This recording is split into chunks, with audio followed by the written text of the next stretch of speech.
Anytime. Good afternoon and welcome to the Grand Rapids Community College Board of Trustees meeting Monday, May 4, 2020. Today's primary focus is on preparation for a June decision on the 2020-2021 operational budget. Today, we also acknowledge we have an empty chair around our virtual table. Our colleague, Deb Bailey, was an inspiration to each of us.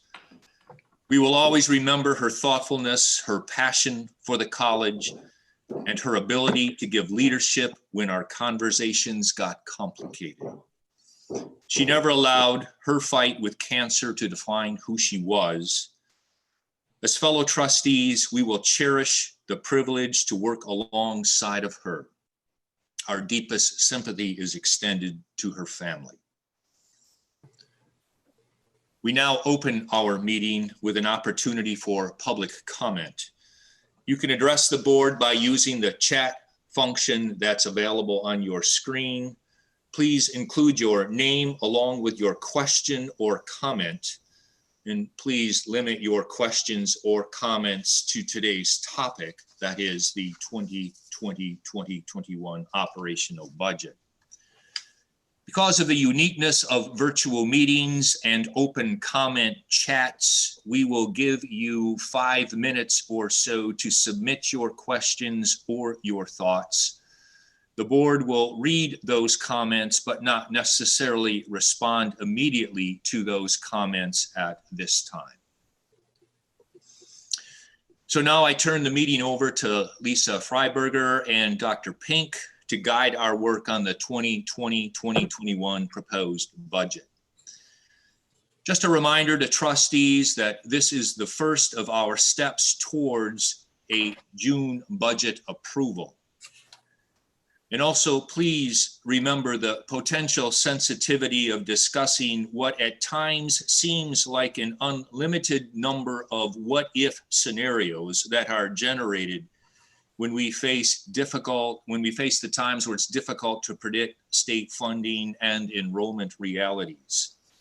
By the time we gather together in June, our expectation is that we will have greater clarity on those two important pieces, and therefore greater clarity on the specificity of the scenarios that may be put in front of us. So Lisa, I'm going to turn it over to you, and I may interrupt you 5 minutes or so into your presentation should we have questions or comments from our outside guests. Chairperson Cucci, I just wanted to start out by saying it's good to see our board, even virtual. I'll take whatever we can get these days. Want to give a lot of credit and kudos to the work that has been done, not only by Lisa and our finance team, but really by the whole college, as you will hear as we are looking at how we finish out this year, as well as embarking upon some of the unknowns of our next fiscal year of 2020 and 2021.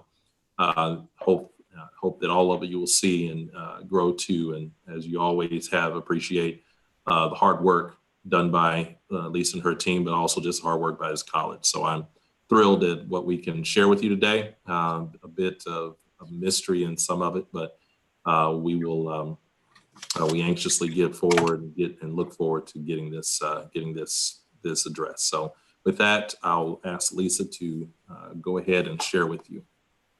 Yep, absolutely. And then Chairperson Cucci, just let me know when you want me to stop if Sure. there are questions or comments. We will go through several documents today. The first, and where I believe we will spend most of our time, is walking through the PowerPoint that was included in your packet. We'll go through that fairly slowly and make sure that as we do, we talk about some of those various scenarios that Dr. Pink alluded to with some of our fairly significant this year unknowns, and make sure that we talk through both what we've included in our proposed 2021 budget as it stands now, and some of those unknowns are and how they might impact that number as we go through there. We will also, once we're through that, spend a few minutes going through the actual budget document itself, which was the large packet, 20+ pages that was included in your overall budget packet.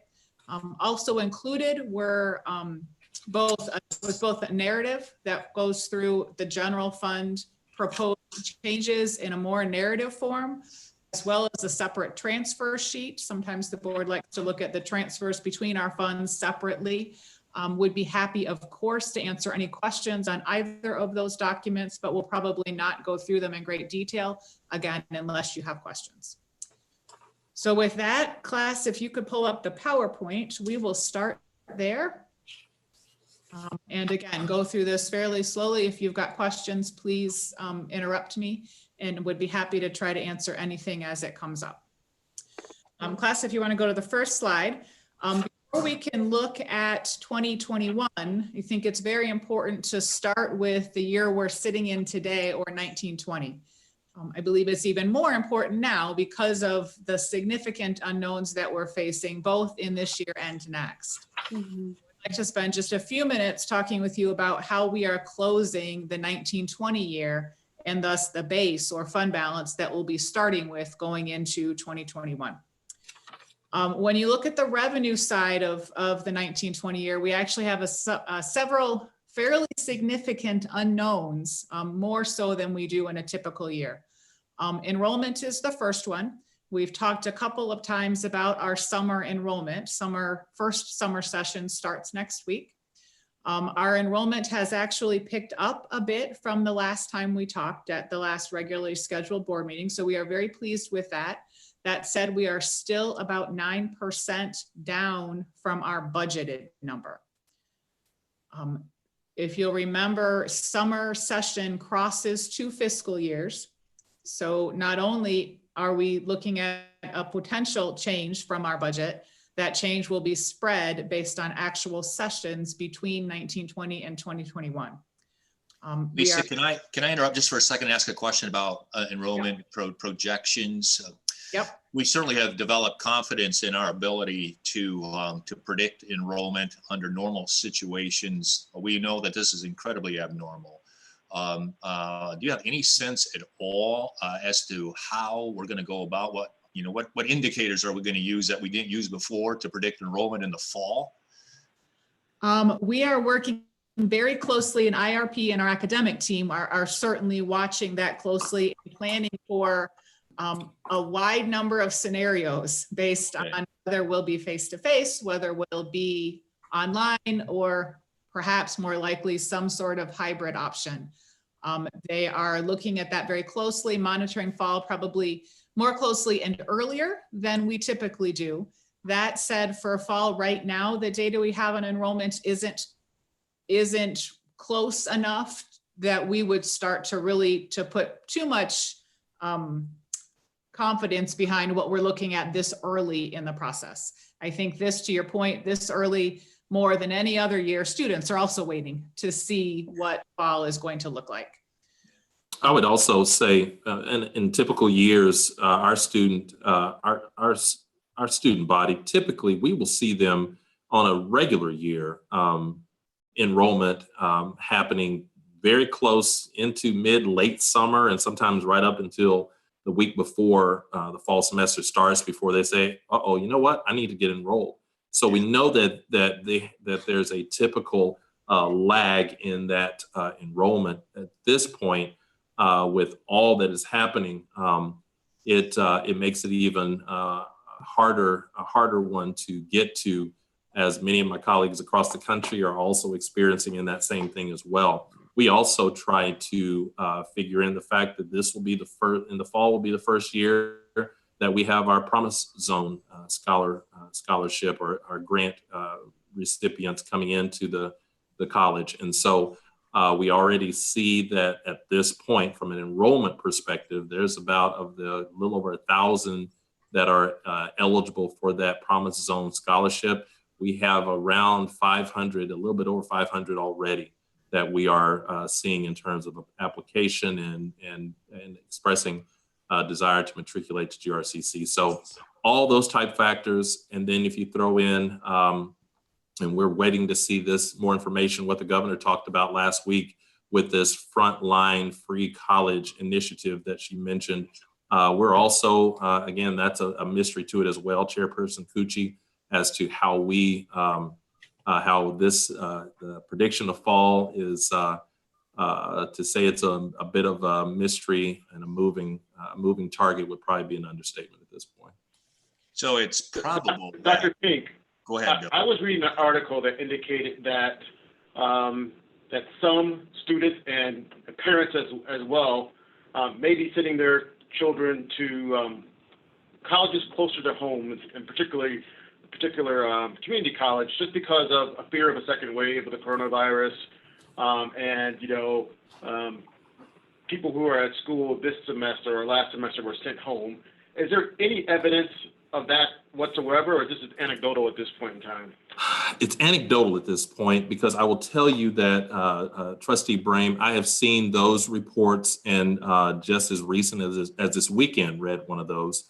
But I will tell you, last week had also read this was a data research project by the American Council on Education, and a lot of their data were showing that for the most part, across the country, and this is looking at 2-year and 4-year schools, for the most part, most students, I think it was something around 75 to 85%, I believe, were indicating that while they were a bit anxious about things, that they intended at this point to continue to attend the institution that they had planned to in the beginning, with about a 10 to 25% that were saying, I'm not sure. So I will tell you, I'm seeing, and it's something that I'm paying a lot of attention to, obviously.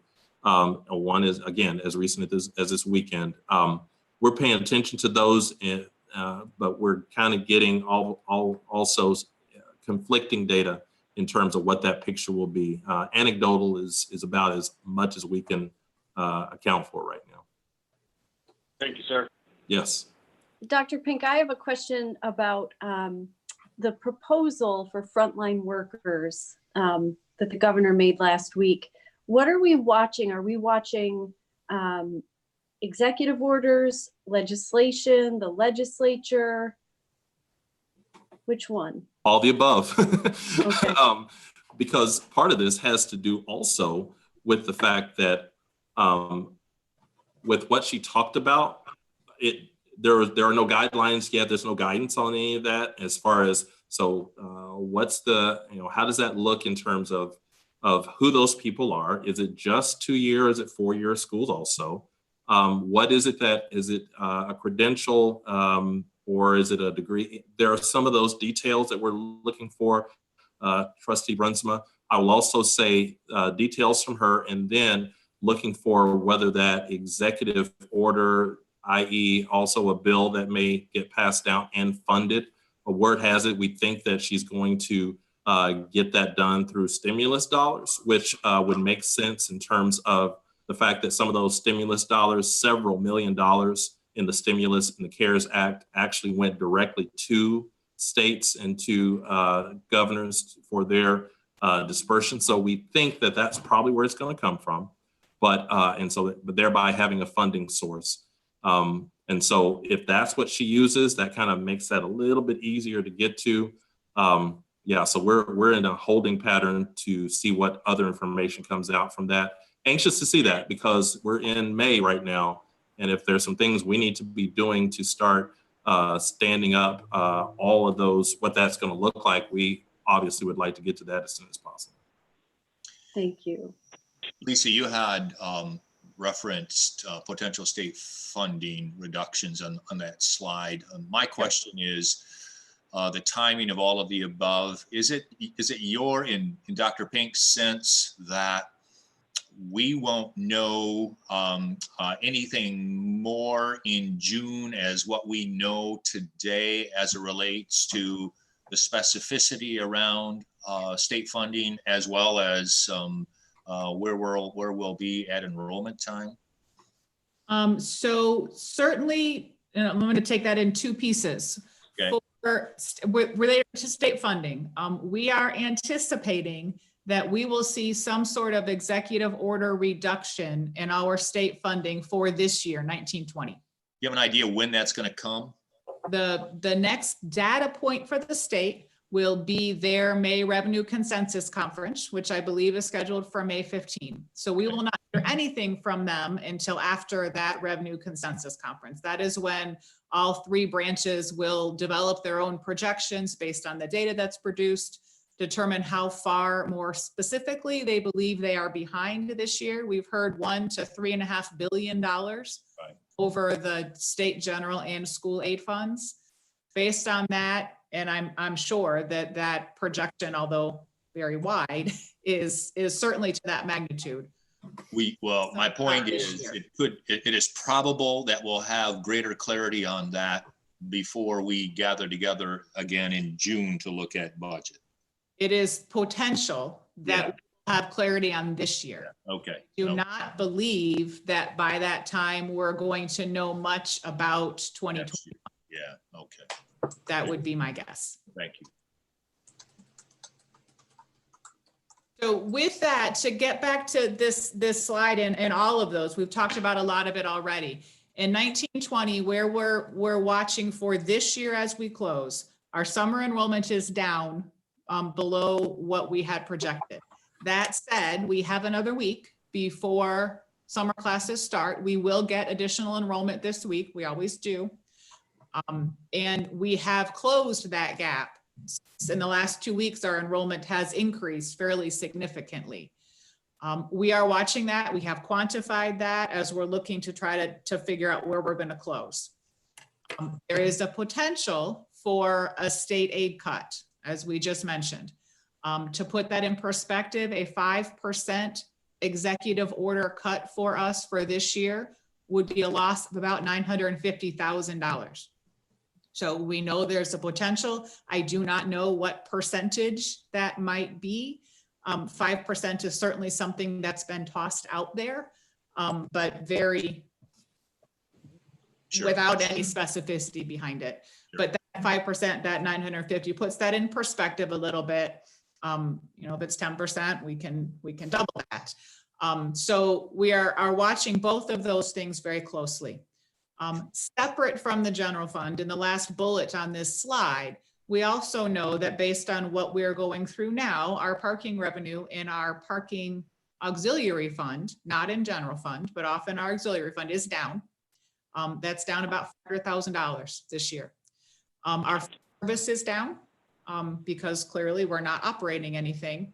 And then our customized training and training solutions revenue over on the workforce side in a designated fund, not general fund, but that is also down fairly significantly. We are monitoring all of those. Some of those we'll be able to work on as we move through summer and fall. Some of those will simply be revenue lost. That entire line that I just went through in that bottom bullet, those are all outside of our general fund. So when we talk about our fund balance and our normal college operations, those are all separate from that. One thing I'd say about enrollment with summer, the first half, as Lisa mentioned, the first half of summer, we have two summer sessions, 2 7-week sessions. That first 7-week session is on this fiscal year, impacts this present fiscal year. That second 7 weeks impacts next fiscal year, the way we divide up summer. And so obviously with that second session, while that first one gets started here in another week from today, that first one gets started, we will continue to hit the bushes hard in terms of recruitment for that second summer session. When we talk about that enrollment of summer, it's a holistic look.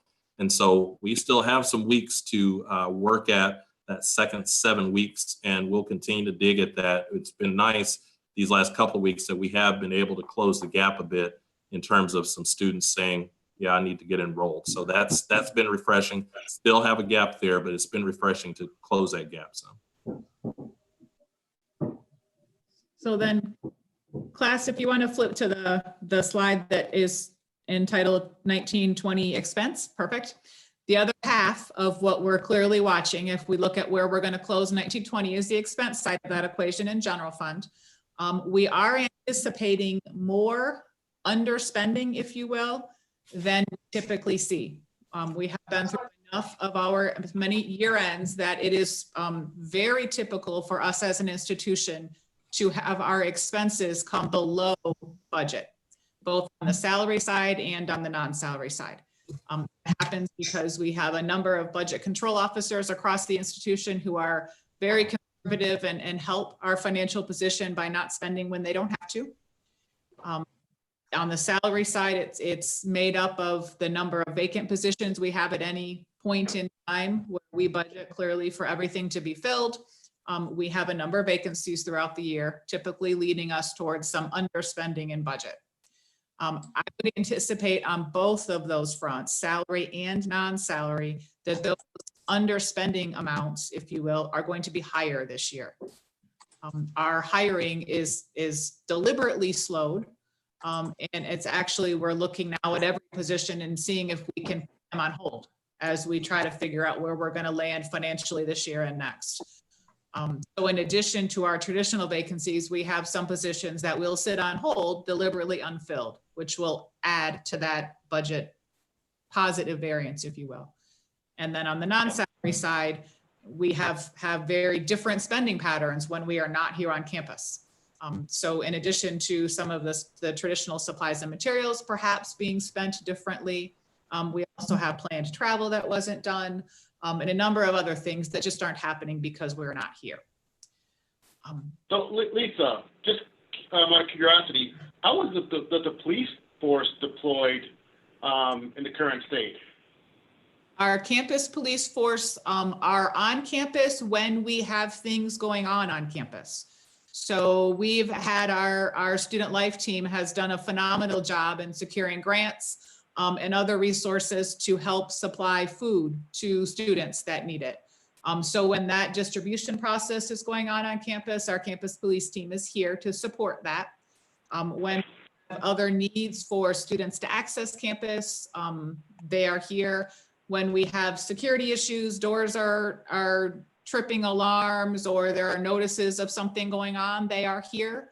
Otherwise, they are doing what they can to work from home, getting up to date on all trainings. They are looking at policies and procedures, but really going back and forth between here and home. They are not here full time right now, again, unless there is a specific need. So with that, to kind of wrap up, and again, I think this is important to know that we're sitting on a fairly solid financial base going into what's more of an unknown in 2021. While our enrollment is down for summer, it's not significantly down. If I were to quantify a number now, I think it's probably less than a $400,000 gap.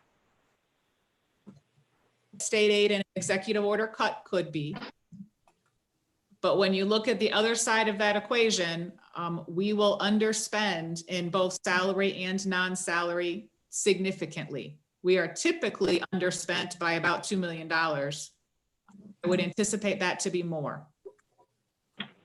The other thing that, and you'll see this in the actual budget document to remember, is that the budget that you adopted, both at the beginning of the year and then reaffirmed as part of our mid-year, had us with a budget surplus, if you will, revenue over expense of approximately $1.3 million.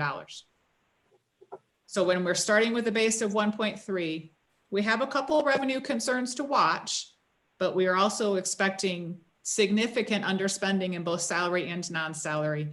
We will close this year in a positive fashion. I am confident. So we will, I'm sure, close with at least an $18.8 million fund balance, if not a bit higher, based on underspending and, again, that significant unknown of what the state does. That will translate into about a 16% general fund equity, which is a solid place to be in moving into 2021. Couple last things I'll say about 1920 before we move. You'll recall that we did eliminate all fees, student fees for all summer classes. That will have an impact on revenue, clearly, in both first half of summer and second, so it will straddle those fiscal years. However, as we shared when we announced that, we will use federal stimulus money to offset that. So general fund will not be hit with that revenue loss necessarily as we move forward. And then there, just to point out, and we'll talk about that a bit on the next slide. We also we've offered students that decided not to, or were unable to, or just it didn't work to continue winter semester classes online. So students that chose to withdraw from classes when they moved to online, we gave them all option to retake the same class for free, which is the appropriate thing to do, either this summer or moving forward. There are a number of those students who, and we're very grateful and thankful, have re-enrolled even yet this summer. So they will retake those classes. They are included in our summer numbers. That is a great thing. We will have many more students do that in the fall and next winter because we allowed students a full year to do that. We will utilize federal stimulus dollars to help with that revenue shortfall as well. There are no federal stimulus dollars in either 1920's budget, because clearly that was adopted, nor right now in 2021. And we'll see that in just a sec. So before I leave 1920 with all of that, I know it was a ton of information. Any questions on any of 1920 and how, again, I firmly believe we will close in a positive state unless, again, the one wild card, the state comes in and gives us a 25% state aid cut, then we'll have to reevaluate, but I don't anticipate that happening. Not this year. Anyone? So with that, we can move to the next slide then. We did want to very briefly address federal stimulus in here. Again, as I mentioned, that is not incorporated into the 1920 budget now, nor is it in 2021 at this point. We do anticipate receiving a significant portion of that in this year still. If you'll remember, the large portion of the CARES Act higher ed funding comes to us in really two pieces. We're expecting approximately $6.8 million. And of that, $3.4 million will go directly to students in the form of emergency aid and grants to help them with educational related expenses because directly impacted by the COVID issue. So whether that's transportation or childcare or housing or something, that will go out to students. Our academic team is working on a very specific plan, and we anticipate some of that happening before this year end. Other piece of that, the additional 3.4 approximately goes to the institution, and that is what we will use to help offset the direct expenses or revenue loss that we, the institution, have had directly related to COVID. And for us, at least to start, that will be the fees that we've waived for summer to help students, as well as the costs of that retake option for students going into summer and fall and winter. There are a couple other stimulus pieces as well.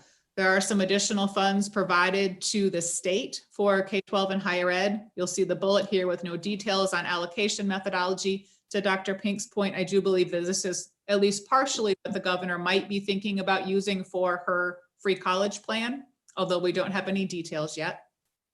And then there are some additional grant funds that are incorporated into that CARES Act, and it does appear that we might be eligible for some of those, and our grants team is watching that very closely.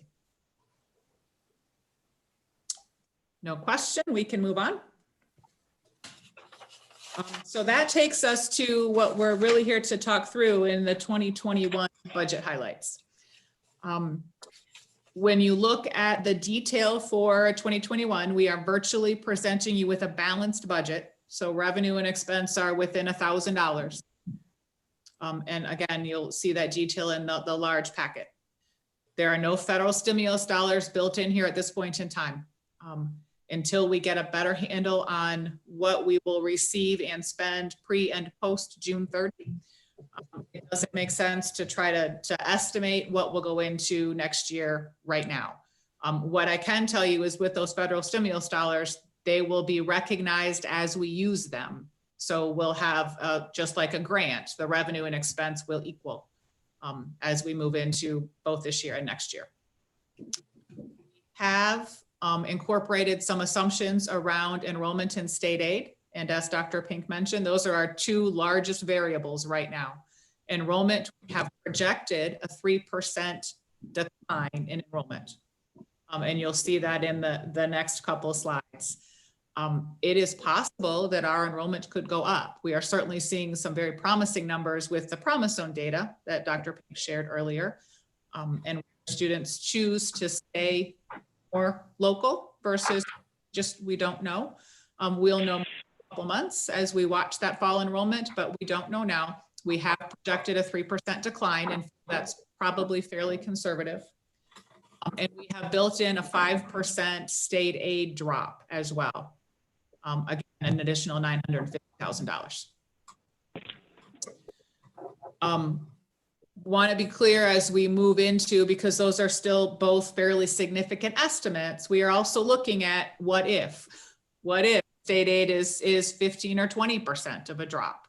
What if our enrollment isn't at where we project it? What are our options? Because where we don't want to be is sitting here in the fall, coming back to you with some very quick adjustments that have to be made on the expenditure side. That's not the right place to be for students in instruction. So as we're looking at that, certainly we know that we have a stable fund balance that's at least 16% of annual expense or revenue, which is a solid place to be. In addition to that, we still have approximately $1.9 million in our enrollment stabilization fund, which is sitting in our designated account. So we have built that a number of years ago. We have not had to draw upon it. It may be, if we have a larger state aid cut, that we need to look at that next fall. But we know that we have that there on top of our general fund assets. Class, you can advance one slide, please. So with that kind of high level overview, again, the budget that we're presenting to you now for 2021 is virtually balanced. A 3% decline in billing units is what is included, and that is a decline from mid-year. We certainly are watching that closely and concerned that that might go even up or down during the year between fall and winter if we are in different instructional modality between fall and winter term. If we have some changes even mid-year based on what COVID-19 does to our campus being open or not, clearly know that that's a much more significant variable than it's been in the past. Tuition rates are clearly incorporated at what was adopted by you as a board in April. Lisa, when you look at the enrollment, are we seeing the same thing, the same numbers across the board, whether you're in Holland or Grand Rapids or wherever? We are seeing that now, although with summer is our only real, with this change, only real base to evaluate that, and with everything being online, it's a bit harder to differentiate. When we project, we do project overall. So the 3% would be applied to Holland and Kent, or Ottawa and Kent counties. Thank you. For just option purposes, scenario purposes, if you will, I can tell you that every 1% change in that billing unit reduction or increase, because again, we're projecting a 3% reduction, I think it's equally likely that that goes up a bit, is about $400,000. So that variation in there. And again, we've playing with 500 different scenarios. What if it goes up 2%? What if it goes down 5%? Where will that leave us? And we have all of that in there. Property taxes, the next largest piece of our total revenue. Property taxes estimated to increase by 4.5%. That is what is built into our budget. Every 1% increase for property taxes is about $270,000. We do not have numbers from Kent County yet. We do have preliminary numbers from Ottawa County, which is a very small, we just have a little sliver of Ottawa County property taxes. But if you use that as a base, that's over 5%. So that is certainly helpful. Kent County assessor has told us, or Kent County clerk has told us that their range estimate right now was between 5 and 8. We certainly will have a Headley rollback if we have a property tax value increase between 5 and 8%. Thus, we are building in 4.5 now. I do believe that's probably a fairly conservative number. So again, as we're looking at where things could change, it is possible that our property tax number could be higher going into next fall. And again, every 1% change is about $270,000. So the 4.5 is solid at this point. If anything, I think it will be up. Now we are watching that as we go into the next couple of years, as we look at the potential for, you know, a bit longer term recession. It's possible that number will not continue to climb that way in future years. And when we're looking at a longer term projection, we have dropped that 4.5% increase going out into the future. State aid, again, we've talked about this. We're projecting a 5% decline. It is hard when you look at that number, the $950,000, which represents the 5%. If you look at our state aid number in our budget, remember that it's got that huge MIPSERS liability at $6 million, which is a fixed number. So that doesn't decline by 5%. So it doesn't, the math doesn't work if you just look at that state aid number in the budget, because there are a number of pieces there. And then interest income, we are expecting to be down next year. So we have dropped that a little bit. No questions, class, we can move to the next slide. On the expense side of things for general fund for next year, we have all of the salaries. Again, over 80% of our general fund budget on the expense side is tied up in people, as it should be. We are a service organization, but the majority of our expenses in salaries and related benefit. Everything is in there at current contract or the most current information we have. For now, our meet and confer is in at a 2.5% increase based on merit. We can continue to talk about that. That would be certainly something we would ask you to act upon in June. That is what's incorporated into the budget now, just so that you know what's there. Fringe benefits, we do have our cap. You remember our medical premium for the institution is based on legislation capped at the medical CPI, which has come out and is a 3.3% increase. And our MIPSERS rate is going up to, the highest rate is going up to 28.2, which is a change in the normal pension amount. Remember, the unfunded liability is capped, and the state covers that through the $6 million we talked about on the last slide.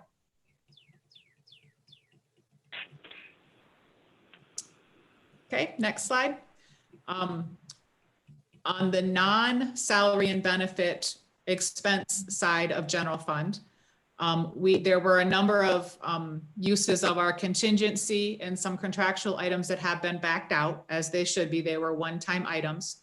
The only addition in this budget proposal for next year is $100,000 in software expenses, and those are all contractual increases that will happen based on the software.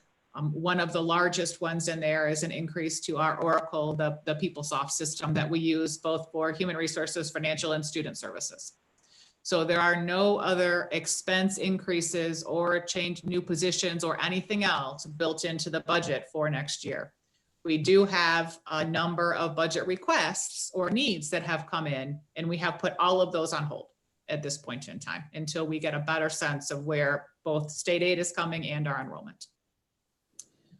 We have restored our contingency. Every year we budget 0.25% of revenues in a contingency expense line item to be used for unforeseen budget issues as they come up during the year. So that's been restored to $290,000. And then, as we do every year, we budget for underspending of controllables for $500,000. And we also budget on the salary side for $500,000 of underspending there, trying to recognize that we have that pattern continually. And we want to make sure that that is built into the extent we're comfortable with it, built into the budget. So very little change on the expense side, other than the contractual salary amounts.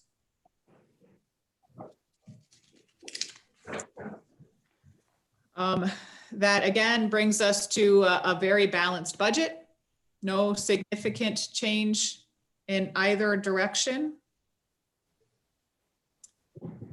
That would end from a presentation standpoint, the general fund update. Again, we'll look at the large document in a minute. I want to give you just a couple highlights. Class, if you could go back to that presentation, I'm sorry. Just a couple highlights on some of the other funds, just so that, because when we do come back in June, we will have not only general fund, but our auxiliary funds, our plant fund, and our debt service. So if you want to flip the next slide down.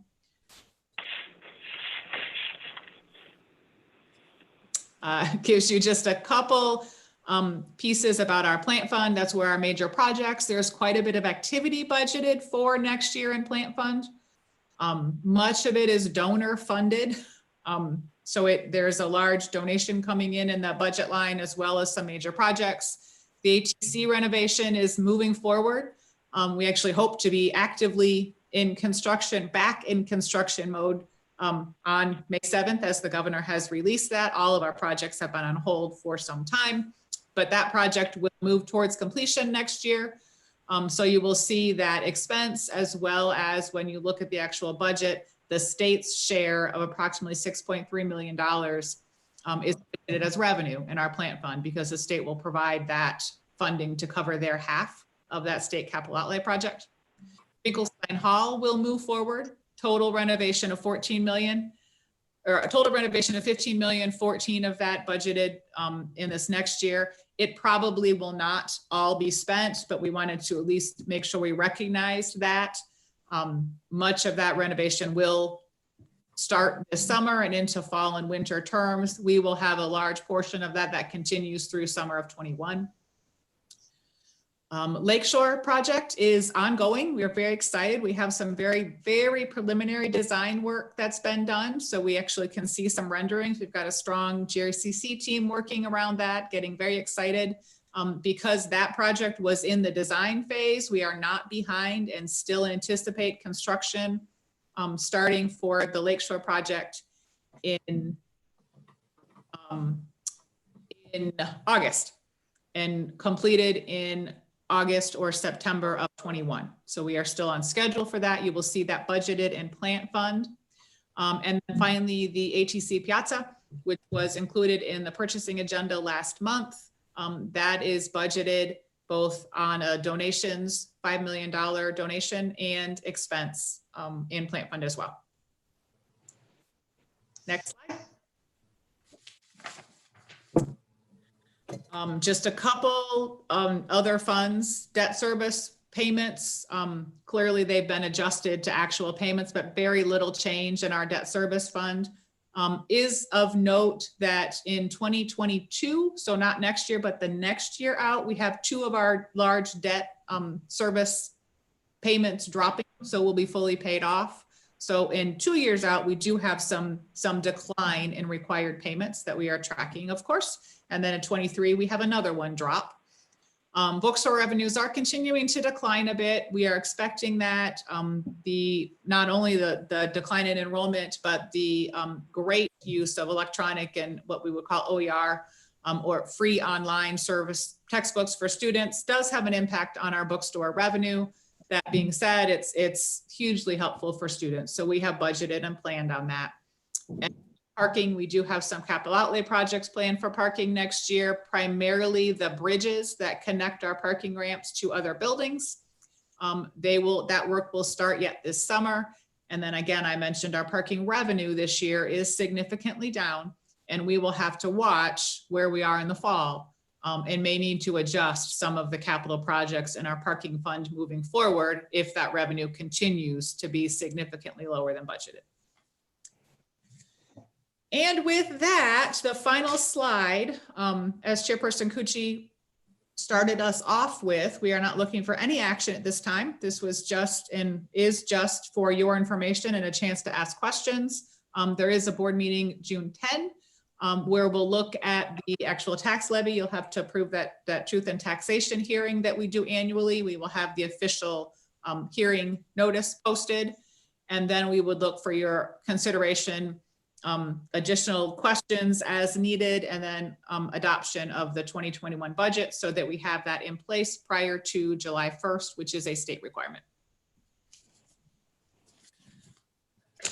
I have a question about the parking, if I might. Sure.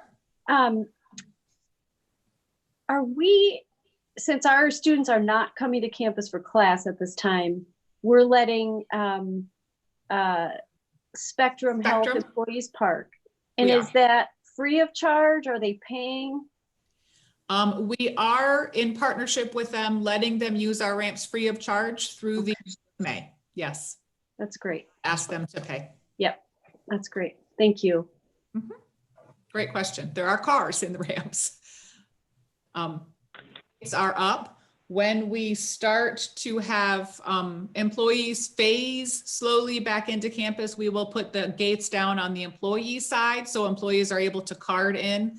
That way the Spectrum employees can park on the public student side and our employees can park in the employee side.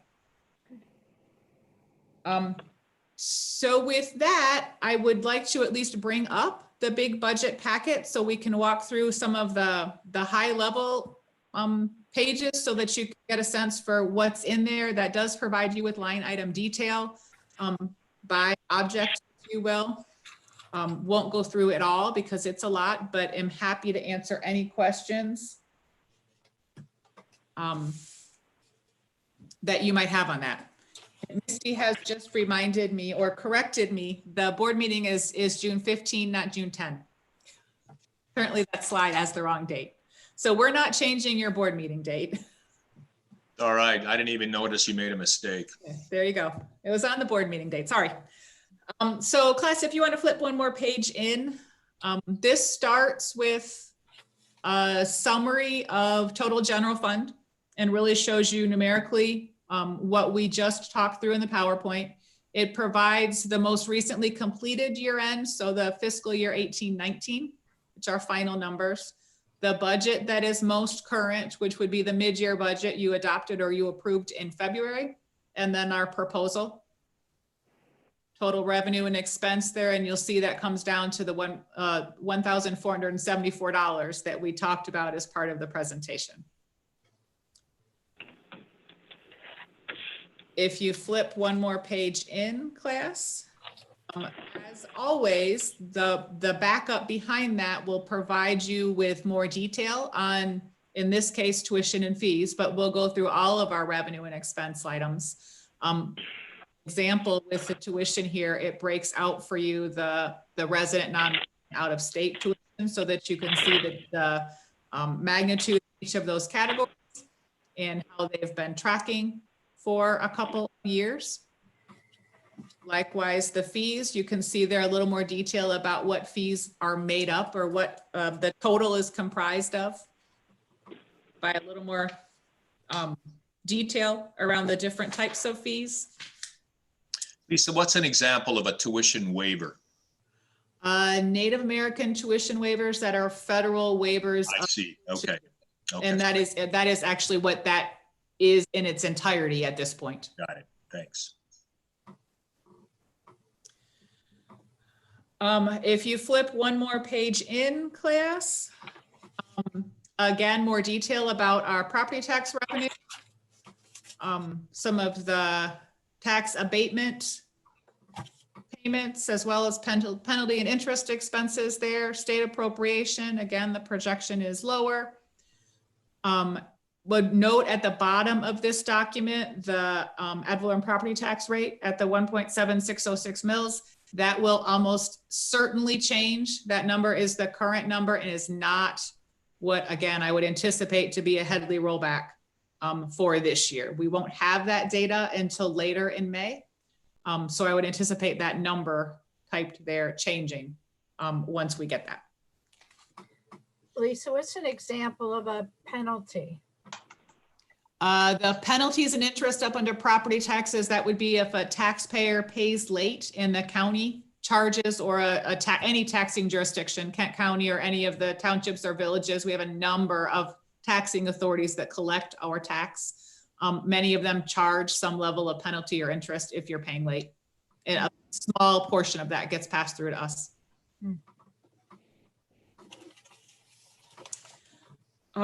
So as you page down through the rest of this, all of the detail, again, for salaries on this page, benefits, down through other costs, and then page 9 ultimately. So another one more class. We'll give you the recap of our fund balance or net assets, if you will. Again, that proposed column over there with the net revenue or use of assets, but it's a revenue in this case of approximately $1,000, leaving us with fund balance of 18.8, which again is a little over 16%. Lisa, does the state put a floor on that fund balance that we're not allowed to go under? We are not allowed to be negative. Okay, So okay. the state does not give us as many restrictions as it does for K-12s. Got it. Thanks. K-12 world, they've got very, very specific thresholds and they get put on a watch list if they drop below them. I think 6% might be the K-12 world's first drop, but I don't have those numbers in my head anymore.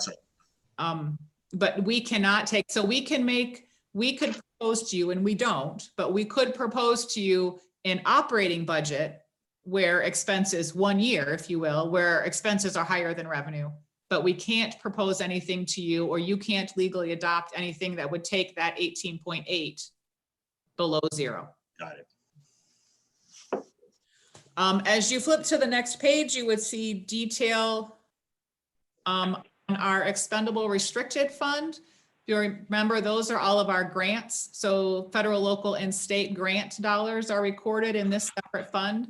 You will see revenue and expense always equal here, but because we will only recognize revenue to the extent that it is expended in a given fiscal year. The largest amounts here you'll see under federal are related to our Pell and loan funds that come through here for student tuition and other expenses.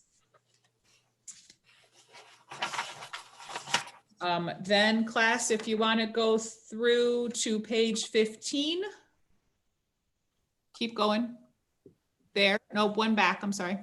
Back one there. This is our designated fund. So this is where primarily we track the customized training and training solutions out of our workforce development team. Again, we mentioned this $2.2 million proposed for next year is a typical year for our training solutions team. Again, most of that revenue is theirs. For 19-20, we are expecting a significant revenue drop. So when you look at finals for June 30 of 20, we do not anticipate hitting that $2.2 million contracted training budgeted line, because spring is a large training time for our customized training team, and they have not been able to do any of that. More detail will follow as it does with general fund for all of those line items. You move down to page 21, class. One more, two more. That one. This will show our auxiliary funds and the proposed 2021 budget for each of them individually. We talked a bit about bookstore and how that revenue is continuing to decline a little, which we're planning for. Food service, again, right now we're budgeting in 2021 for what I'm going to call a typical year. We will adjust that if we aren't in a typical year next fall. And we do anticipate in 19-20 that food service revenue to be down. Likewise with parking, in 19-20, we are expecting that revenue to be down. In 2021, we are right now budgeting for a typical year. But you can see the respective fund balances proposed in each one of those funds as well. Class, one more. Our building and site fund, we talked a little bit about this in the PowerPoint. The proposed 2021 column just looks different because there's some more significant donation revenue coming in. Again, that's ATC, that's RJF and the Lakeshore, as well as the Piazza project at $5 million. The state ATC funds are budgeted for next year. We anticipate that project concluding, so the state will cover that full cost in 2021. And then the expense for those projects are below. We are budgeting for a net expense, and that is planned, as we have been saving fund balance here to cover capital outlay. That's how we pay for the needed capital outlay across the campus. So again, a planned reduction of that fund balance. Lisa, the $19.9 million of anticipated donation revenue, is that money that has already been secured, or is that a goal that needs to be raised throughout the course of the year? The answer is both. That is made up of the ATC at approximately 1.2 million. That is secured. It is made up of RJF at approximately 8. Over half of that is secured. Some of it is still coming. The at 5 million is secured and coming. And then the Lakeshore at $6 million is partially secured and partially being fundraised. Thank you. The final page in this, final 2 pages actually, class, if you would skip down to page 24, or actually maybe up 1. There you go. This is our final fund, if you will, that we would ask you to review and ultimately approve a budget in June. This is our debt retirement fund. Shows that debt retirement is paid primarily from the facilities fee that goes into our plant fund, as well as a transfer from plant. You will see the individual issues there on both this page and the next. I can tell you that the 2013 issue at the bottom of this page, the last payment to date is in 2022, excuse me. And then class, one more page down, the 2018 issue, which is really a refunding from a prior year, the $1.3 million, is also the last payment is in 2022. So we are watching that debt service schedule, and we'll certainly have some increased flexibility and reduced payment commitment over the next 2 to 3 years.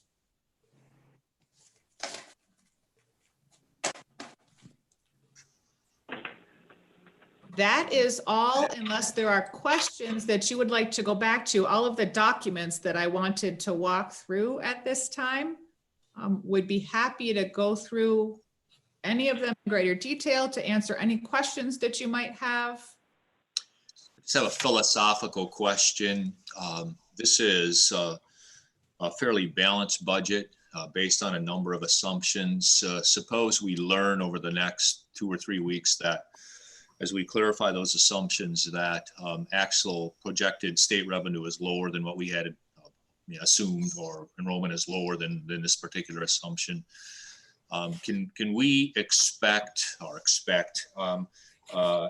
is it possible that you would come to us in June with an unbalanced budget where expenses exceeded revenue? No. Okay. Well, that would not, anything is possible. I need to. Yeah. It would not be our intention. Okay. If the state cut is larger than we anticipate, which is possible, we would start by doing a couple of things. Certainly, as Dr. Pink and I think we both mentioned, we have a fairly significant number of open positions that are now on hold.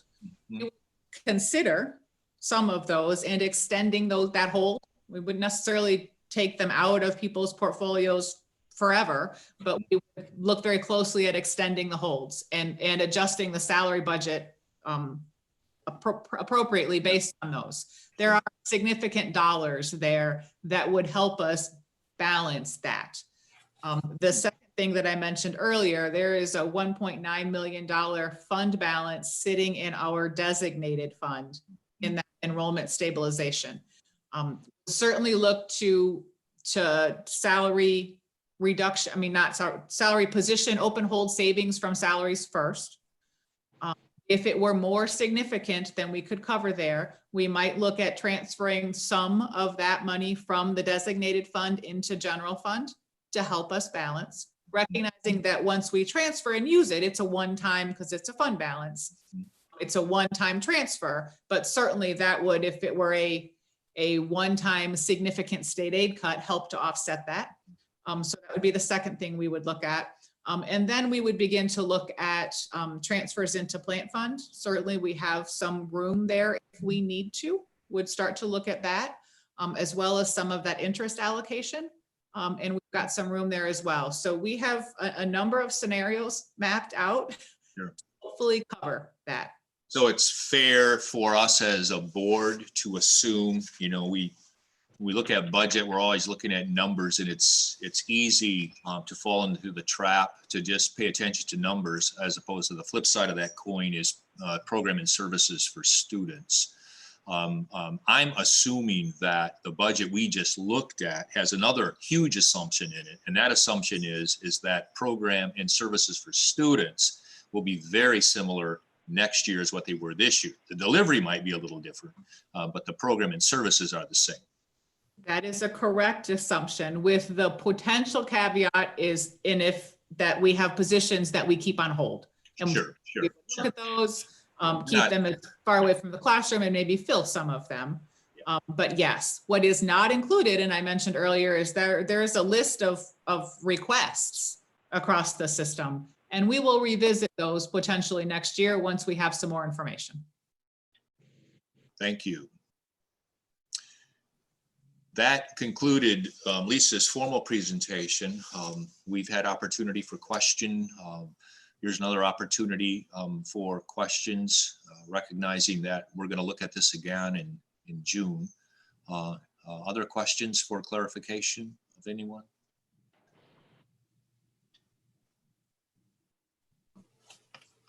Anyone? I think Cynthia has a question. She might be muted. Oh, yes, thank you. Thought I was unmuted. Okay. This is for Lisa, please. Yeah, and Lisa, maybe you're not the person to ask, but one of the programs that we offer in the summer is for the 6th through 8th graders, 9th graders, the summer camps for the kids. Are those going to be held this summer or not? I don't know that any final decision has been made on that. Certainly, we most likely will not have any students on our campus through, mid to late June. Whether something happens in that second half of summer or not, I don't think that's been finalized. We have, I'll also say, final decisions are forthcoming on all of our summer programming as such. Trustee Bristol, I will say that we have had notification in the several days of some of our grant funded summer programming that will not happen because of our funders who are so gracious to give us those dollars, because of where we are right now, have slowed up, if not put a halt to some of those dollars for summer, and look to continue those in the following year. But we'll be making some decisions on those on our own personal summer offerings. That'll become forthcoming real soon. Thanks. Anyone else? Hearing none, thank you, Dr. Pink and Lisa, for the incredible work behind the scenes. We know these are unusual times for you guys, and just note that if there are these massive surprises, who knows what those could be. And we would be willing to come together yet between now and that June final decision if need be. So please recognize that. I appreciate that, Trustee Cucci, because these are such unseen times for us in many, many ways. And it could be very possible that as we see some of these things come about, that we would ask to reassemble at a time here in the near future. Any other comments from any other trustee before we adjourn? Anyone? Seeing none, I don't think. Yeah. I will adjourn our meeting, and our next meeting is June 15. Is that correct, Misty? June 15, not June 10. Sorry. June 15, not June 10. So stay healthy, stay well, and we'll call it a day. Good night. Thank you. Thank you. You.